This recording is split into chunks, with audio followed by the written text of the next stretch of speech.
হরে কৃষ্ণ, রাধে রাধে। কেমন আছো সবাই? আশা করছি খুব ভালো আছো। আমিও খুব ভালো আছি। তো মাঝখানে অনেক দিন 4 দিন মতো হয়ে গেছে আমি ভিডিও দিতে পারিনি। আমার প্রচণ্ড কাজের ব্যস্ততার শিডিউল চলছে, যার জন্য দিতে পারিনি। আর তারপরে গণেশ চতুর্থী গেল, রবিবার দিন বাড়িতে ছিলাম না, মায়াপুর ইস্কন গিয়েছিলাম। তো সব কিছু মিলিয়ে প্লাস প্রত্যেক দিন জানোই যেহেতু পড়ানোর ব্যাচ থাকে, তো সেগুলোর কাজের একটা চাপ রয়েছে। আর আগের ভিডিও শ্যুট করা ছিল না, তো আমি যেদিন শ্যুটে বসি সেদিন আমি চেষ্টা করি একবারে অনেকগুলো শ্যুট করে রাখার, বাট আগের ভিডিও কোনো শ্যুট করা ছিল না, তো যার জন্য আমি এই কদিন দিতেও পারিনি। তো আজকে না দিলেই নয়, আজকেও প্রচুর ব্যস্ততা রয়েছে। তো ভাবলাম যে না, যেহেতু একজন ভাই আমাকে রিকোয়েস্ট করেছিল যে দিদি রাধাষ্টমীর আগে তুমি একটা রাধাষ্টমী স্পেশাল একটা ভিডিও বানিও, যেরকম জন্মাষ্টমী স্পেশাল একটা বানিয়েছিলাম জন্মাষ্টমীর আগে। তো আগামীকাল মানে বুধবার রাধাষ্টমী, বুঝতে পারছো, সেটার জন্যও ব্যস্ত আছি। তো আগামীকালও ভিডিও মনে হয় পারবো না দিতে। আর যদি পারিও মানে অনেক ব্লগও শ্যুট করা রয়েছে অন্যান্য চ্যানেলের জন্য, বাট সেগুলোও আমি দিয়ে উঠতে পারিনি। নন্দ উৎসবের ভিডিও, গণেশ চতুর্থীর ভিডিও, মায়াপুর ইস্কনের ভিডিও, অনেক ভিডিও রয়েছে, বাট আমি সময়ের অভাবে এডিট করেও দিয়ে উঠতে পারছি না। তো একটু ধৈর্য ধরো, আমি অবশ্যই দিয়ে দেবো খুব তাড়াতাড়ি ভিডিওগুলো। আর হচ্ছে রাধাষ্টমীটা যাক বুধবার দিন, বৃহস্পতিবার থেকে আগে যেরকম ডেইলি রেগুলার ভিডিও আসতো সেরকমই আসবে। কিন্তু বুঝতেই পারছো যে এই অনুষ্ঠানগুলো পুজোর সময় আমরা এমনিই খুব ব্যস্ত থাকি, তো তখন আর হয়ে ওঠে না। তো যাই হোক, তো আজকের ভিডিওটাতে আমরা রাধাষ্টমী স্পেশাল একটা ভিডিও করব। তো 3টে পার্টে আমি ভিডিওটাকে রাখছি। এক হচ্ছে অনেকেই জিজ্ঞেস করেছিলে আমার যা কানহাস প্রিয়াসাখী চ্যানেলটাতে যারা অডিয়েন্স রয়েছে তারা অনেকে জিজ্ঞেস করেছিলে যে রাধা মাম্মাম আমার কাছে কিভাবে আসলো, সেটা আমি একটু শেয়ার করব এই ভিডিওটাতে। আর হচ্ছে রাধারানীর আমার লাইফে অনেক কৃপা, অনেক লীলা আছে, সেগুলো খানিকটা অল্প অল্প কিছুটা এই ভিডিওটাতে আজকে শেয়ার করব। তার একটা মহিমা বা আমার জীবনে কতটা ভূমিকা সেই জায়গাটা একটু বলবো। এবং at the same time Radhashtami যারা বাড়িতে ভগবানের বিগ্রহ আছে বা চিত্রপট আছে তারা কিভাবে পালন করতে পারো, ঠিক যেভাবে জন্মাষ্টমীটা আমি বলেছিলাম। আর যাদের কাছে নেই তারা কি করতে পারো, সবটাই শেয়ার করব। তো আগে একটুখানি আমি শেয়ার করে নিই, যারা রাধাষ্টমী ব্রত পালন করতে চাইছো তারা কিভাবে পালন করবে সেটা বলে নিই। আর যারা মনে করছো যে পরের অংশটাও শুনতে ইন্টারেস্টেড হবে তারা পুরো ভিডিওটাই দেখো। তো যেরকম জন্মাষ্টমীতে আমি বলেছিলাম, রাধাষ্টমীতেও সেমভাবেই কিন্তু একইভাবে পালন করতে হয়। তো রাধাষ্টমী হচ্ছে আমাদের যে ভাদ্র মাস, এটা ভাদ্র মাসের শুক্লপক্ষের অষ্টমী তিথি। ভগবান শ্রীকৃষ্ণের জন্ম হচ্ছে কৃষ্ণপক্ষের অষ্টমী তিথিতে এবং রাধারানীর জন্ম হচ্ছে আমাদের ভাদ্র মাসের শুক্লপক্ষের অষ্টমী তিথিতে। তো একই মাসের 15 দিন বা 14 দিনের মতো ডিফারেন্স থাকে। তো এই দিনটাতে আজকে শ্রীমতী রাধারানী, মানে আমি তো এত ভালো করে ভগবান শ্রীকৃষ্ণ শ্রীমতী রাধারানী এভাবে বলি না, আমার কাছে রাধা মা আর গোবিন্দ, তো আমি আদর করে মাম্মাম ডাকি, ছোটো যেহেতু আমি ছোটো সন্তানের মতো ভালোবাসি। তো মাম্মামের বার্থডে বলে কথা, তো আমার কাছে আমি এখানে মাম্মাম বা রাধামাই বলছি, কারণ যেহেতু যে নামে আমি ডেকে অভ্যস্ত আমি ওভাবে বলতেও পারবো না। তো এই দিনে তার জন্ম হচ্ছে, এবার এক একজনের এক একটা মতবাদ থাকে। যেরকম বৃন্দাবনে অনেকে মনে করে থাকে তার জন্ম ভোরবেলা 4টের সময়, তো সেই সময় 4টের সময় অভিষেক হয়, ঠিক আছে, এটা কেউ কেউ পালন করে বা কেউ কেউ মানে। তবে আমি যেহেতু গৌড়ীয় বৈষ্ণব মতের বা আমি সেটাই মেনে থাকি, তো আমাদের যেহেতু শাস্ত্রে গুরুদেবরা গুরু পরম্পরায় যেটা বলে আমি সেটাই জানি, সেটাই মানি। সেটা হচ্ছে দুপুরবেলা, দুপুর 12টায় হচ্ছে মধ্যাহ্নে তার জন্ম হয়। তো যেহেতু মধ্যাহ্নে তার জন্ম, তো সেহেতু ওই টাইমটাতে আমরা বড় অভিষেকটা করে থাকি। ঠিক যেরকম রামনবমীর দিনেও ভগবান রামচন্দ্রের দুপুরবেলা জন্ম বলে দুপুর 12টায় অভিষেক হয়, রাধাষ্টমীর দিনও দুপুর 12টায় হয়। নৃসিংহ ভগবানের সন্ধেবেলা যেহেতু আর কি গোধূলি লগ্নে আবির্ভাব, তো সেহেতু আমরা ওটা গোধূলি লগ্নে পালন করি। ভগবান শ্রীকৃষ্ণের রাত 12টায় যেহেতু মধ্যরাতে, তো রাত 12টায় আমরা অভিষেকটা করি।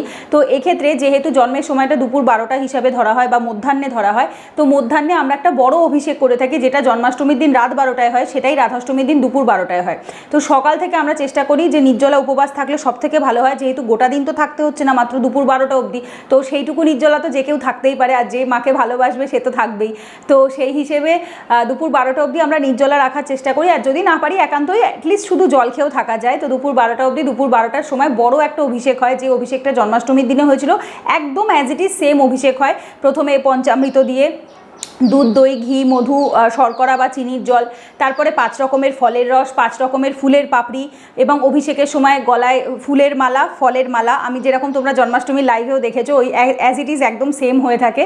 তো তারপরে হচ্ছে পুষ্পধারা হয় বা যেটাকে সহস্র বাড়িধারা বলা হয়। তো ওটা হচ্ছে ফল দিয়ে 5টা বা 7টা ফল দিয়ে একটা ঝাঁঝরি টাইপের ঝুড়িতে নিয়ে তার মধ্যে জল দিয়ে সেই একইভাবে ফলের হবে, তারপর ফুলের হবে, তারপরে হচ্ছে চন্দনের একটা হয়ে থাকে।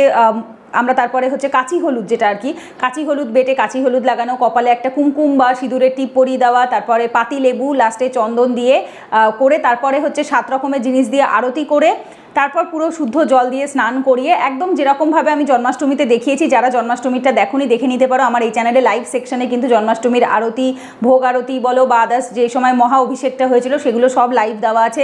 প্লাস আমার কানহাস প্রিয়া সাখী চ্যানেলটাতেও কিন্তু ডিটেলে যে ব্লগটা শ্যুট করেছিলাম সেই ব্লগটাও কিন্তু ওখানে দেওয়া আছে, সেখান থেকেও দেখে নিতে পারো। তো কোনো ডিফারেন্স হয় না, জন্মাষ্টমীর অভিষেক এবং রাধাষ্টমীর অভিষেকের মধ্যে আমাদের কাছে কোনো ডিফারেন্স নেই, আমরা একদম সেম অ্যাজ ইট ইজভাবে করি। ইভেন এই সেম অভিষেকটা আমরা নৃসিংহ ভগবানের ক্ষেত্রেও করি, তারপর রামনবমীর দিনে করে থাকি, তারপরে হচ্ছে দোল পূর্ণিমা বা দোল পূর্ণিমার দিন যেদিনকে আমরা গৌর পূর্ণিমা বলে থাকি সেদিন করি, বলরাম পূর্ণিমাতেও আমরা করে থাকি, যেটা রাখি পূর্ণিমা কদিন আগে গেল। তো এই দিনগুলোতে অ্যাকচুয়ালি যারা গৌড়ীয় বৈষ্ণব যারা রয়েছে বা ইস্কনের ভক্ত যারা, তারা ওই সেমভাবেই পালন করে, কোনো ডিফারেন্স থাকে না আমাদের এটাতে। শুধু সময়ের একটু পার্থক্য থাকে যে কোন সময়ে করছি। জন্মাষ্টমী রাত 12টায় করে থাকি, রাধাষ্টমী দুপুর 12টায় করে থাকি।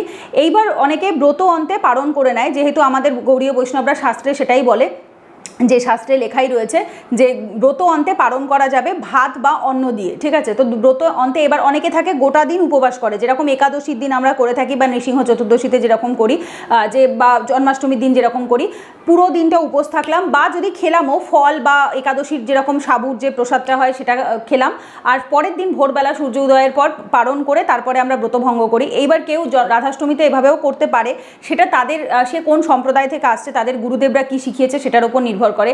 যেহেতু আমাদের সম্প্রদায় বা গৌড়ীয় বৈষ্ণবরা দুপুর 12টা অবধি আমরা উপোস থাকি, 12টার সময় অভিষেক হয়। এবার অভিষেকটা শুরু হলে মিনিমাম 2 ঘন্টা তো সময় ওখানেই চলে যায়, তো 1 ঘন্টা 1.5 ঘন্টা অভিষেকে যায়, তারপর নতুন কাপড় পরানো, তাকে সাজগোজ করানো, সেটাতে প্রায় 1 ঘন্টা সময় যায়। দুপুর মানে ভোগ দিতে দিতে দুপুর 12টা থেকে 2টো 2:30টা মতো এই টাইমটা চলে যায় হচ্ছে ভোগ আরতি এবং শৃঙ্গার, এবং তার সাথে হচ্ছে যে অভিষেকটা হলো। এইবার দুপুর 2টো বেজে যায়, যখন দুপুর 2টোর সময় যে ভোগটা দেওয়া হয় সেই ভোগটা আমরা তুলি 2:30টার দিকে। তো তারপরে আমরা ভোগ যে প্রসাদটা থাকে সেই প্রসাদটা মোটামুটি 2:30টা 3টের দিকে খেয়ে নিই। তো এইবার এই সময় চাইলে কেউ অনুকল্প প্রসাদ গ্রহণ করতে পারে, মানে সাবুদানা বা ফল জল এগুলো। আর যদি কেউ মনে করে ব্রত অন্তে পালন করবে, এটা তুমি যে গৌড়ীয় যদি বৈষ্ণব মতটাকে মানো তাহলে তোমরা ব্রত অন্তে পালন করতে পারো, মানে অন্নভোগ খাওয়া যায়, যেমনটা আমি আগের বছরও খেয়েছিলাম, এবছরও খাবো। তো এইটা হচ্ছে পালনের নিয়ম। এইবার ধরো যদি কারোর বাড়িতে ভগবানের বিগ্রহ না থাকে বা চিত্রপট না থাকে, সেক্ষেত্রে সে যে কোনো কাছে যে লোকাল যে গৌড়ীয় মঠ বা ইস্কন মন্দির যেগুলো যেখানে ভগবানের শ্রী বিগ্রহ আছে এবং সেখানে অভিষেক হয়, সেখানে যেতে পারো, গিয়ে নিজের চোখে সেটা দর্শন করতে পারো। দর্শন করলেও সেই একই ফল প্রাপ্ত হয়, তো সেটা দেখবে। এবং অ্যাট দ্য সেম টাইম বাড়িতে যদি তুলসী মঞ্চ থাকে, বৃন্দা দেবী বা তুলসী মহারানী থাকে, তো সেখানে পুজো করা, বেশি বেশি করে হরিনাম জপ করা, তুলসী মহারানীকে প্রদক্ষিণ করা, 3 বার অন্তত প্রদক্ষিণ করা, 7 বার করলে খুব ভালো হয়। তো এই জিনিসগুলো একদম বেসিক যে জিনিসটা জেনারেলি বৈষ্ণবরা রোজ করে। তো যদি কেউ ডেলি বেসিসে করতে না পারে, অন্তত রাধাষ্টমী, জন্মাষ্টমী এই দিনগুলোতে যতটা সম্ভব ভগবানের নাম সংকীর্তন করা, বা করতে না পারলেও অ্যাটলিস্ট কানে শোনা, বা যেখানে হচ্ছে সেখানে গিয়ে সেটা দর্শন করা, এবং তার সাথে হচ্ছে যতটা সম্ভব শ্রীমদ্ ভাগবতম পড়া, লীলা পুরুষোত্তম শ্রীকৃষ্ণ পড়া, বা হচ্ছে তোমরা রাধা কৃপা কটাক্ষ বলে একটা স্তোত্রম আছে, যেটা শিবজি আর কি মা গৌরীকে বলেছিলেন, তো সেটাও খুব ফেমাস, যেটা বৃন্দাবনের সমস্ত রাধা মন্দিরে, রাধা গোবিন্দের যে মন্দির রয়েছে সেখানে এটা পালন করা হয়, বা এটা অ্যাকচুয়ালি স্তোত্র টাইপের, এটা পড়া হয়ে থাকে, পাঠ করা হয়। তো ওটা যদি কেউ পড়তে পারো খুব ভালো। আমি নিজে টু বি অনেস্ট আমি পারি না, কারণ আমি অত হিন্দি বা সংস্কৃতে খুব দক্ষ তো নই, তো যার জন্য আমি কী করি, ইউটিউবে সার্চ করে ওটা আমি নিজে কানে শুনি। তো যদি কোনো জিনিস যখন আমরা পড়তে পারছি না বা নিজেদের অসুবিধা হচ্ছে, আমরা ইউটিউবে সার্চ করে সেটা কানে শুনলেও অনেকটা উপকার হয়, ঠিক আছে। তো সেই একই অলমোস্ট কাজ হয়ে থাকে। তো যার জন্য আমি চেষ্টা করি যেগুলো আমি উচ্চারণ করতে পারি না বা ঠিকমতো পড়তে পারি না, আমি সেই জিনিসগুলো ইউটিউব থেকে সার্চ করে, সেটা কীর্তন হয় যখন সেখান থেকে আর কি কানে শুনে নিচ্ছি বা চোখে দেখে নিচ্ছি, তো সেটাই করে থাকি। তো এইভাবে আর কি পালন করবে। এইবার ধরো যদি কারোর বাড়িতে ভগবান থাকে তাহলে তো সেই যেরকমভাবে আমরা গোপাল সেবা করে থাকি, আর যদি রাধারানীর বিগ্রহ না থাকে, ঠিক আছে, তাহলে যদি ছোট গোপাল সোনা থাকে, অনেকের বাড়িতেই রাধারানী ছোট বাল বিগ্রহ বলো বা রাধা গোবিন্দের যে বিগ্রহ থাকে সেটা হয়তো অনেকের থাকে না, কিন্তু যদি না থাকে, তোমরা যদি গোপাল সোনা আছে, গোপাল সোনাদেরকেও কিন্তু রাধারানীর মতো করে সাজানো যায়, এতে কোনো অসুবিধা নেই। কারণ তারা আমাদেরকে কি বলবো, তাদের জীবনে যে রস আস্বাদনের জন্য তারা দুটো আলাদা আলাদা রূপে আমাদের সামনে এসছে, বাট রাধা এবং গোবিন্দ আলাদা নয়, ঠিক আছে। একজন শক্তি হলে আর একজন শক্তিমান, সেটা নিয়ে আমি আসছি একটু বাদে আলোচনা করছি। তো যারা রাধা গোবিন্দের মধ্যে পার্থক্য করে বা পার্থক্য খোঁজে তারা অত্যন্ত বোকা। হ্যাঁ, পার্থক্য আছে অবশ্যই, তাদের হয়তো বাইরের রূপ থেকে যদি তুমি দেখো তাহলে সেটা পার্থক্য আছে, কিন্তু তত্ত্বগতভাবে কোনো পার্থক্য নেই। যেমন সূর্য আর সূর্যের তাপকে আলাদা করা যায় না, শক্তি আর শক্তিমানকে আলাদা করা যায় না, সেই রকমই রাধা এবং গোবিন্দ, মানে গোবিন্দ হচ্ছে শক্তিমান এবং তার শক্তি, তার অন্তরঙ্গা শক্তি বা আহ্লাদিনী শক্তি বলা হয়, ভগবানের অন্তরে থাকে যিনি, তিনি ভগবানের হচ্ছে শ্রীমতী রাধারানী বা আমরা যাকে রাধা মা বলি, তো রাধা মা হচ্ছে গোবিন্দর অন্তরঙ্গা শক্তি বা আহ্লাদিনী শক্তি, যে আহ্লাদ দেয়, সবসময় ভগবানকে আনন্দ দেয়, প্লেজার যেটাকে আমরা ইংলিশে বলে থাকি। তো সেই আহ্লাদ বা আনন্দ যেটা দিয়ে থাকে, তো সে হচ্ছে ভগবানের শ্রীমতী রাধারানী। তো সেক্ষেত্রে ভগবান আর ভগবানের শক্তির মধ্যে কোনো পার্থক্য নেই। অ্যাকচুয়ালি কী হয়, যদি ধরো তোমরা ছোটো গোপাল সোনাকেই রাধারানীর মতো করে সুন্দর করে সাজগোজ, মানে সেভাবেই অভিষেক করাও এবং করে সুন্দর করে তাকে সেদিনকে রাধারানী রূপে সাজগোজ করাও, সেটা দেখতে আরও বেশি সুন্দর লাগে।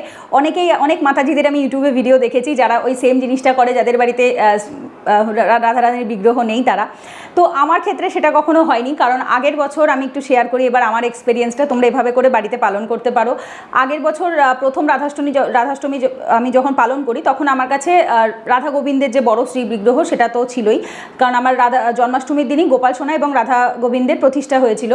তো সুতরাং অসুবিধা খুব একটা হয়নি। কিন্তু তখন প্রথম 2023-এর শুরুর দিক থেকে আমি যখন কৃষ্ণা কনসিয়াসনেসে আসি, তখন আমি গোবিন্দ বলতেই অজ্ঞান ছিলাম। আমার পুরো জীবনটা গোবিন্দ ওরিয়েন্টেডই ছিল। আমি খুব একটা রাধা গোবিন্দ এই ব্যাপারটা আমি খুব একটা বিশ্বাসী ছিলাম না, বা বলতামও না। আমি তখন বলতাম গোবিন্দ, আমি কৃষ্ণ ভক্ত, আমি যে রাধা ভক্ত বা আমি যে রাধা মাকে ভালোবাসি, এই ব্যাপারটা আমার মধ্যে তখনও আসেনি ইন দ্য সেন্স আমার মধ্যে সেই কৃপাটাই আসেনি। কারণ যতক্ষণ না কর্ম ক্লিয়ার হয় ততক্ষণ অবধি মা রাধা মায়ের কাছে পৌঁছানো যায় না। তিনি আদি শক্তি, আদি পুরুষেরও যে শক্তি প্রদান করে, তিনি হচ্ছে আমাদের আদি পুরুষকে গোবিন্দ। তো গোবিন্দকেও যে শক্তি প্রদান করে তিনি হচ্ছে মা রাধা।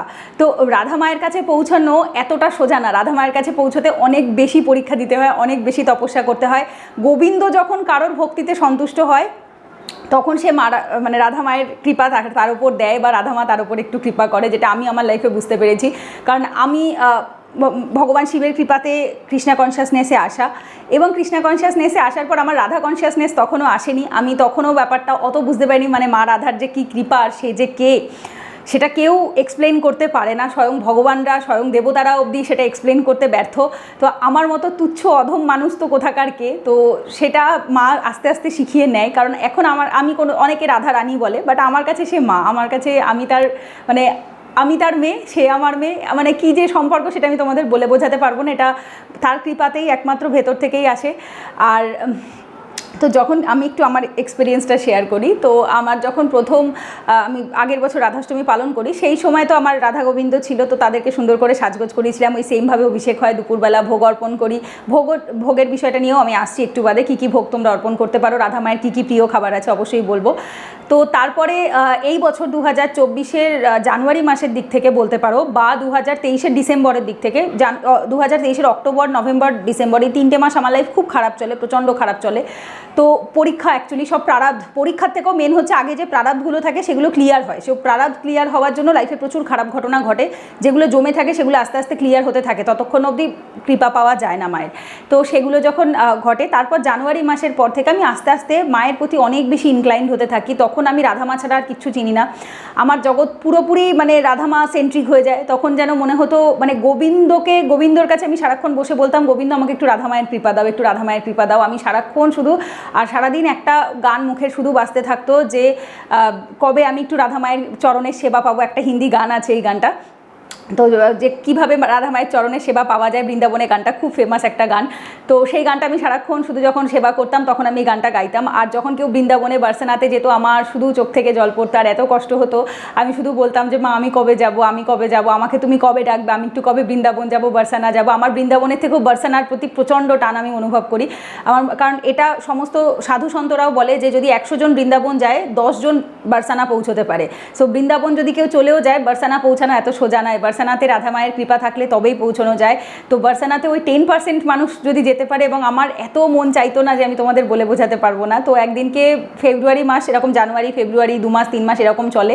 মার্চ মাসের দিকে আমি একদিন রাত্রিবেলা আমি খুব কী যেন কোনো একটা কিছু থেকে দুঃখ পেয়েছিলাম, দুঃখ পেয়ে রাধা মায়ের কাছে খুব কেঁদেছিলাম। আমি বলেছিলাম যে মা তুমি কি আমার উপর রাগ করেছো, তুমি আমাকে একটুও ডাকো না কেন বৃন্দাবন, কোনো সুযোগ কেন করে দাও না। তো সেদিন রাত্রিবেলায় আমি এরকম স্বপ্ন দেখি যে তুই আসতে পারছিস না, তো কী হয়েছে, আমি ঠিক তোর কাছে চলে যাব। তো আমি এগুলো এর আগে কখনো শেয়ার করিনি। কানহাস প্রিয়াসে কিন্তু অনেকে আমাকে জিজ্ঞেস করেছিল যে দিদি তুমি একটু শেয়ার করো। আমি বলেছিলাম যে আমার রাধা মা আমার লাইফে আসার আগে অনেক লীলা হয়েছে, এবং আসার পরেও এখন অবধি এভরি ডে সে করে, কিন্তু কখনো আমি সেটা বলিনি।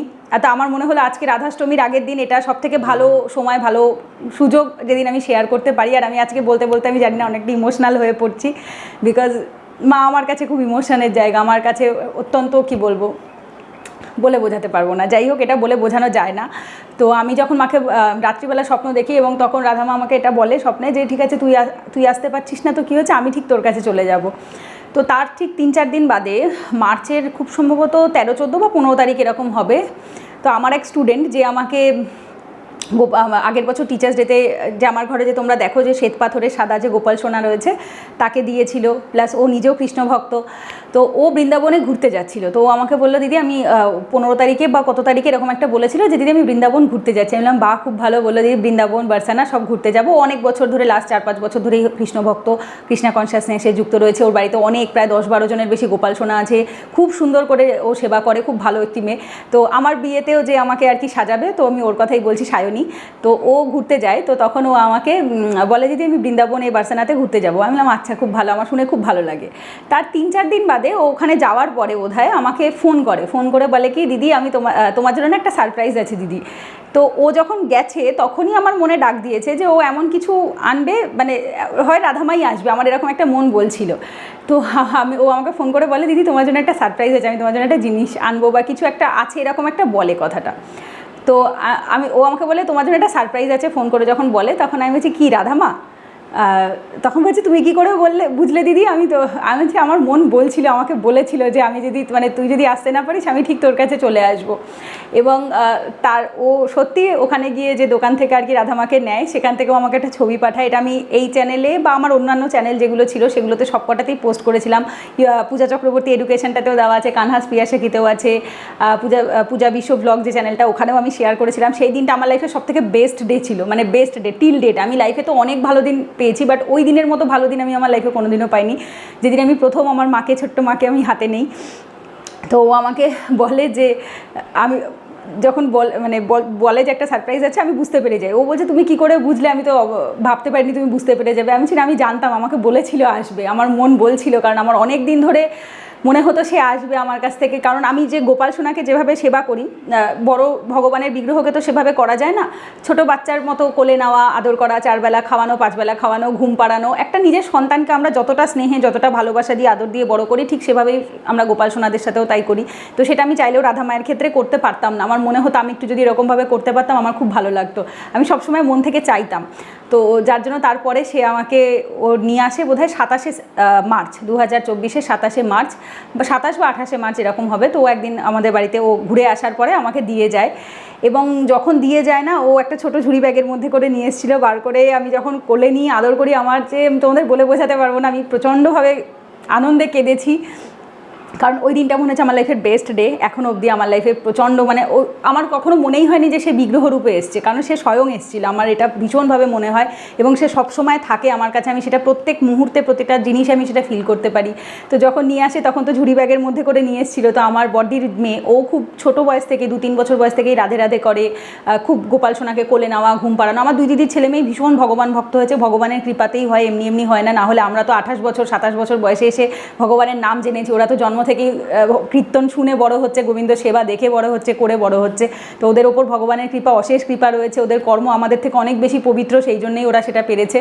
তো যার জন্য ও আনার পরেই বলে কি যে ও আমাকে বুদ্ধি ডাকে, বলে কি বুদ্ধি দেখো রাধু ঘেমে গেছে, রাধুর ঘেমে গেছে, ফ্যানটা ছাড়ো, ওকে ঝুড়ির থেকে বার করো, ও ঘেমে গেছে। তো আমরা তখন দেখলাম যে সত্যিই তাই, যে ওর গাটা সত্যি ভেজা ভেজা লাগছে। এবং অ্যাট দ্য সেম টাইম আমরা এই জিনিসটা, আমরাও ভক্তিতে হয়তো ওদের লেভেলে উঠতে পারিনি। যে অনেক সময় না ভক্তি ছোট বয়স বা বড় বয়স দিয়ে হয় না, ভক্তিটা আত্মার বয়স থেকে হয়। আত্মা কতটা কর্ম শুদ্ধ করেছে তার উপর হয়। তো আমি এটা মনে প্রাণে বিশ্বাস করি। আমার 2 দিদির ছেলে মেয়ে আমার থেকেও অনেক বেশি বড় ভক্ত, কারণ ওরা ওইটুকু বয়সে, 2-3 বছর বয়সে ওদের মধ্যে যে ভক্তি আছে সেটা আমার 28 বছরেও হয়তো নেই। নাহলে ওইটুকু বাচ্চাও বলছে মা ঘেমে গেছে, ওকে ওখান ঝুড়ির থেকে বার করো, ফ্যানটা ছাড়ো, গরম লাগছে তোর। তো তারপরে বার করা, এবং তারপর থেকে ওই যেভাবে রাধামায়ের সেবা সব তো চলছে। তো তখন গরমকাল সবে পড়ছিল। তো আমার এবং মার্চ মাসের শেষের দিকে আমার আর্থিক খুব অনটন চলছিল, আর্থিক মানে খুব সমস্যায় আমি মধ্যে থেকে যাচ্ছিলাম। তো ঠাকুর ঘরে আমার তখন ফ্যান ছিল না। আর রাধামায়ের খুব গরমও লাগছিল, আমার খুব কষ্ট হতো। আমি ওই যতটা পারতাম সেবার সময় হাত পাখা দিয়ে হাওয়া দিতাম, ছোটো একটা ফ্যান ছিল সেটা দিয়ে কাজ চালাতাম, বাট একটা বড় ফ্যান কেনার মতো তখন আমার হাতে 1,000-2,000 টাকাও ছিল না, একদম সত্যি কথা ছিল না। মার্চের শেষ, তখন 28 তারিখ 29 তারিখ এরকম হবে, রাধামা আসার 1-2 দিন মতো হবে।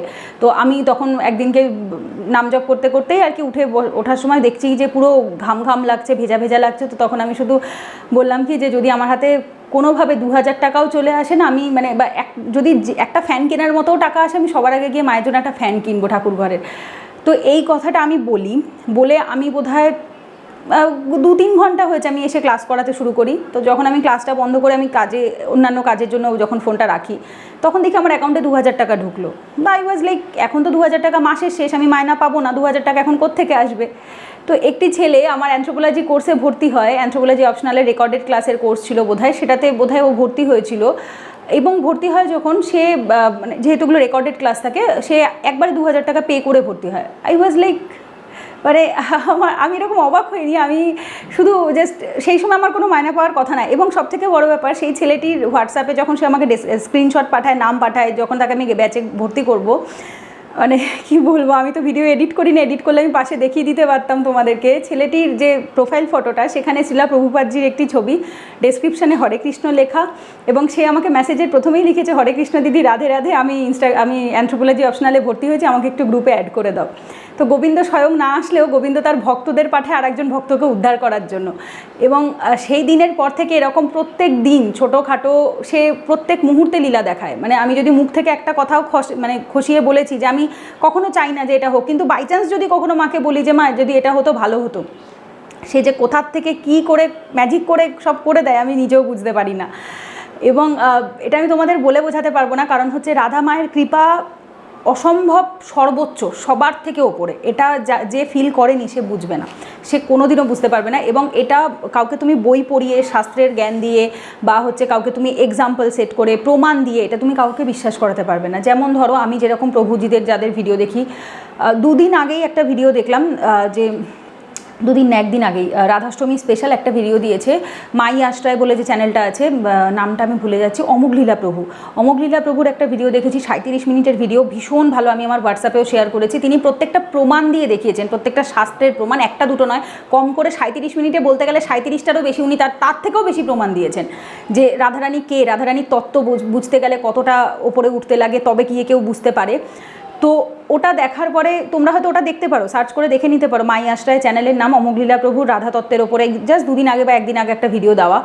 বাট বিশ্বাস করো, এটাও আমি কাউকে বোঝাতে পারবো না, বা কাউকে আমি বলতেও পারবো না। ইভেন ওই প্রমাণগুলোও দেখারও প্রয়োজন পড়ে না, যার উপর মায়ের কৃপা থাকে। মা যে আদি শক্তি, এবং আমাদের কথাতেই মানে মন্ত্রেই রয়েছে গোবিন্দা আদি পুরুষা, গোবিন্দ ইজ দ্য আদি পুরুষ। তো গোবিন্দের আদি শক্তি, ভগবানের তো সেভাবে বায়োলজিক্যাল কোনো জেন্ডার হয় না, তিনি পুরুষ নারী, তিনি সব রূপে থাকে, সমস্ত রূপে ভগবান থাকে। কিন্তু ভগবান নিজের কাউন্টার পার্ট হিসেবে একজন উল্টো দিকে আরেকজন থাকতে পারে, সেই হিসেবে ভগবানের বিয়ে, স্ত্রী, সন্তান এগুলোর দরকার পড়ে না, ভগবানের শুধুমাত্র শক্তিটাই আসল। তো ভগবান জাস্ট নিজের শক্তির থেকে, তার বাম অঙ্গ থেকে, বা দিক থেকে রাধারানীর প্রকট করেন। কারণ ভগবানের যে রূপ আর ভগবানের শক্তি এবং শক্তিরূপ, ভগবানের ভেতরে তিনি শক্তি হিসাবেই ছিলেন, ভগবান জাস্ট তাকে সেই শক্তিকে বাইরে একটা রূপ হিসাবে তার বাম অঙ্গ থেকে দিয়েছেন। এবং যেহেতু রাসমঞ্জুরিতে হয়েছিলেন, এবং তিনি প্রথমে মানে প্রকট হয়েই সবার আগে দৌড়ে ধাবিত হয়েছিলেন ফুল চয়নের জন্য, ফুল এনে ভগবানের সেবা করবেন বলে। তো রাসমঞ্জুরিতে মানে প্রকট হয়েছিলেন এবং ধাবিত হয়েছিলেন বলে রাধা, রাসের রা এবং ধাবিতর ধা, সেখান থেকে রাধা নামটা মায়ের আসে। তো সেই যে রাধা নামের যে কী মহিমা, এটা বর্ণনা করা কারোর পক্ষে সম্ভব না। যে ফিল করেছে, যে অনুভব করেছে, সেই একমাত্র বুঝবে। কারণ হচ্ছে আমাকে কেউ শেখায়নি, আমি কোনো শাস্ত্র পড়িনি, আমি রাধা মায়ের কৃপা পাওয়ার আগে অবধি কোনো ভগবদ্গীতাতেও রাধা মায়ের কোনো কৃপার কথা বা কিছু এরকম স্পেশালভাবেও লেখা নেই, কারণ আমি তখন অবধি ভগবদ্গীতা ছাড়া কিচ্ছু পড়িনি। এমনকি শ্রীমদ্ ভাগবতম বলো বা আদার্স যাবতীয় যা গ্রন্থ আছে, সেটাতেও যে খুব বেশি ডিটেলের মায়ের সম্পর্কে লেখা আছে সেরকমটাও নয়, কারণ তাকে এক্সপ্লেন করা যায় না।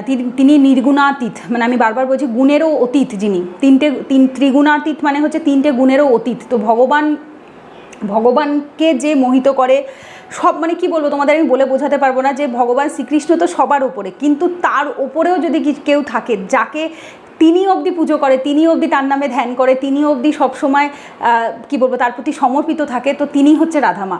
তিনি হচ্ছে আদ্যা শক্তি, মানে একদম সব কিছুর পুরনো শক্তি, যেটা প্রাচীন, সব থেকে নবীন। তো যত এক্সাম্পল দেবো তত কম হবে। আর এটা ভেতর থেকে আসে, এটা শাস্ত্র পড়েও আসে না, এটা কেউ বললেও বিশ্বাস হয় না। যতক্ষণ না ভেতরের কর্ম শুদ্ধ হয়, যতক্ষণ না গোবিন্দর কৃপা হয়, রাধা মায়ের কৃপা হয়, ততক্ষণ অবধি এটা হয় না। এটা আমি নিজে দেখেছি।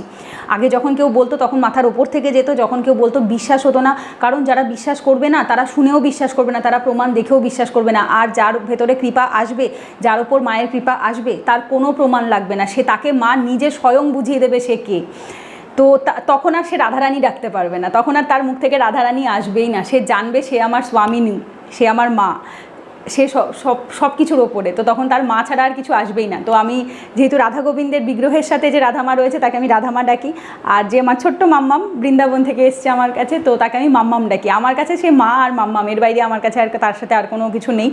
আর আমি মনে করি শুধু আমি নই, বড় বড় মহান ঋষি মহিষীরাও বলেছে যে ভক্তির থেকে ওপরে আর কিছু হয় না, ভক্তির থেকে ওপরে আর কিছু হয় না। তুমি বেদ পড়ে, শাস্ত্র পড়ে, জ্ঞান অর্জন করে, 10,000 বছর জ্ঞান অর্জন করেও যে নলেজ বা যে জিনিস তুমি বুঝতে পারবে না, একমাত্র শুদ্ধ ভক্তি, শুদ্ধ প্রেম, শুদ্ধ ভালোবাসার দ্বারা সেটা তুমি কিছু সময়ের মধ্যেই বুঝতে পারবে। সেটা আমি আমার নিজের লাইফ থেকে দেখেছি। কারণ ভগবানের ভক্তি যার থাকে, যে শুদ্ধ চিত্তে কিছু না চেয়ে, টোটালি উইদাউট এনি এক্সপেকটেশনস, শুধুমাত্র ভগবানকে ভালো রাখতে চেষ্টা করে, ভালোবাসার চেষ্টা করে, সব কিছু তার যা আছে সব কিছু শুধু ভগবানের সেবায় লাগাবার চেষ্টা করে, তার প্রতি ভগবানের কৃপা, অশেষ কৃপা থাকে, সে কৃপার কোনো সীমা হয় না। আর আমি গোবিন্দর ব্যাপারে, গোবিন্দকে আমি জানি গোবিন্দ সবার ওপরে, কিন্তু একটা জিনিস কি বলবো আমার নিজের ভেতর থেকে আসে, সেটা হচ্ছে আমি মায়ের ব্যাপারে বড্ড বেশি ইমোশনাল। আমি গোবিন্দর ভিডিও করতে গিয়েও কখনো এতটা ইমোশনাল হই না, কিন্তু আমি গোবিন্দর ব্যাপারে আমি খুব এনার্জেটিক, গোবিন্দর কথা বলতে আমি খুব এনার্জেটিক, কিন্তু মায়ের ব্যাপারে কথা বলতে গেলে আমি খুব আবেগপ্রবণ হয়ে পড়ি। যার জন্য আমার ভিডিও আমি খুব স্লো বলছি, একটু থেমে থেমে বলছি, বাট আমার কিছু করার নেই। ভিডিওটা যেহেতু কালকে রাধাষ্টমী, তো আমাকে দিতেই হতো, তাই দিলাম। আর মায়ের প্রিয় খাবার হচ্ছে, মা কচুর খাবার খুব ভালোবাসে, মুখী কচু। আমি মাঝে মধ্যে, অ্যাকচুয়ালি রাধামা আসার পর থেকে আমাদের বাড়িতে বলতে গেলে সপ্তাহে 2 দিন 3 দিন কচু হয়। মা খুব ভালোবাসে মুখী কচু, ভালোবাসে মুখী কচুর পাতা দিয়ে যেগুলো হয় সেটা ভালোবাসে, মুখী কচুর যে ঘট কচু টাইপের যেগুলো হয়, মুখী কচু বা শঙ্খ কচু বলা হয়।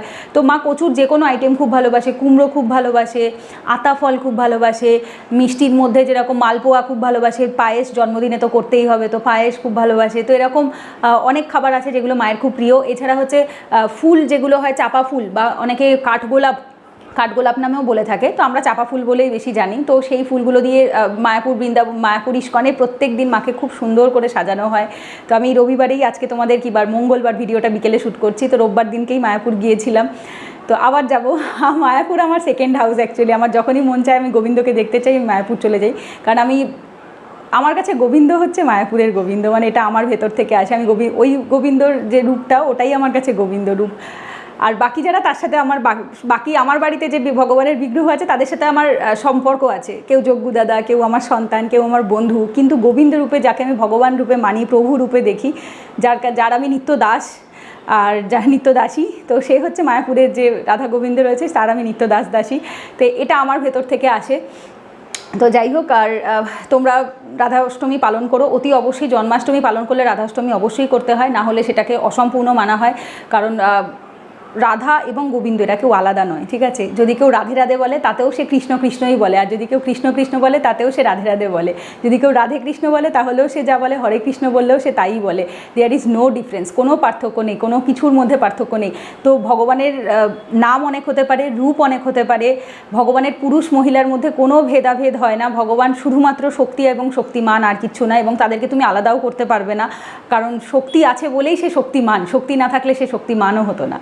তো সেই হিসেবে আলাদা নয়, তারা দুজনেই এক, এবং তাদেরকে এক রূপে দেখাটাই সবচেয়ে ভালো। এবং তোমার যদি শুধু ছোট গোপাল সোনা থাকে বাড়িতে, তাকে সুন্দর করে সাজুগুজু করাবে রাধারানীর মতো করে, তাহলেও হবে। তো যাই হোক, তো আজকে ভিডিওটা আমি এখানেই এন্ড করছি, আর বেশি বড় করব না, বিকজ কালকে যেহেতু রাধাষ্টমী, তো সেই উপলক্ষে ভিডিওটা আজকে দিলাম। তোমরা বাড়িতে যারা করতে পারছো অবশ্যই করো, অথবা যদি না পারো তাহলে অতি অবশ্যই যে কোনো ক্লোজ, যে কাছাকাছি ইস্কন মন্দির রয়েছে নিয়ারেস্ট, তো সেখানে গিয়েও তোমরা দর্শন করতে পারো, খুব ভালো লাগবে। তার সবাইকে, মানে সবার জন্য গোবিন্দর কাছে, রাধা মায়ের কাছে আমি এটাই প্রার্থনা করব, তারাও যেন তোমাদের বাড়িতে আসে, তোমাদের কাছ থেকে সেবা নেয়, এবং সেটুকুই আর কি আমার প্রার্থনা। তো চলো, এই ভিডিওটা এখানেই এন্ড করছি, পরের ভিডিওতে দেখা হবে। ততক্ষণ সবাই সুস্থ থেকো, ভালো থেকো। হরে কৃষ্ণ, রাধে রাধে।